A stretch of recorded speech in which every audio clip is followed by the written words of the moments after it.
My name is David Bulkowski, and I am the Executive Director of Disability Advocates of Kent County. I am receiving the David and Carol Van Andel Leadership Award. Pretty much my whole life and my academic career, I've been involved in different community projects, community service, and then social justice efforts. Almost 31 years ago, there was a position open at what was called the Grand Rapids Center for Independent Living. And it was a disability rights coordinator. I applied and got that job started on February 6th of 1995.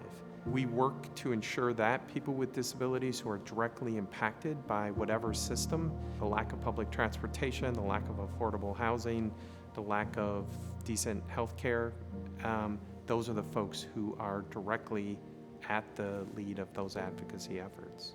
Today, it's working with a group we call our test pilots. They're people with disabilities who help us wander through spaces, identify the barriers. Our accessibility consultant, his name is Jackson. Jackson is brilliant when it comes to accessibility stuff, but if he pulls out his tape measure and says, see, this table is too short, and then Vicky, who's one of our fantastic test pilots, rolls up and says, see, it's too short. You both have the intellectual awareness, and now you have the empathy. It's like, oh my gosh, here's Vicky who can't sit at the table with us. When it comes to disability, you don't get it until you get it. But when disability is now part of your life, you start understanding the barriers, you start understanding how people might look at you differently. How do we make our space more inclusive where people feel they belong? They don't feel other when they're here. The Public Museum is an awesome example of that. The museum far exceeds the ADA. I think our biggest impact is not the carousel, it's the ramp up to the carousel. That's the key, is it's good design. And then you're not gonna notice that the chariot, that seat flips up and you can have the wheelchair there, until the attendant shows a person, and everybody else will just be having fun, including the person with a disability in their wheelchair.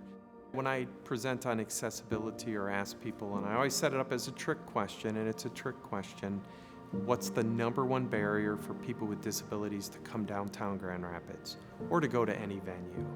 And people will list parking, accessible restrooms, seating, sound, hearing issues, and everything is tied for second. What's in first place, the number one barrier, is uncertainty. Like, people don't know, will this bathroom meet my needs? Will there be a T-coil hearing loop that will interface with my hearing aids? And so it would be awesome if that uncertainty was eliminated. The Public Museum is definitely at the forefront, at the head of the pack in our community to not only have the most inclusive spaces and programs and demonstrating to others that it's possible. When you go to the museum's website and you start opening up the windows on accessibility, you see and read what is here when it comes to accessibility. So again, you know what to expect. And then you can just be blown away by the coolness of the collection.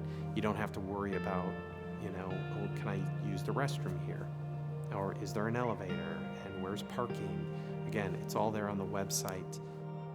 Well, receiving this award, I'm definitely honored that somebody that I respect so much as the Public Museum would give me this. And then that recognition that what we are doing in the community is getting a lot more momentum.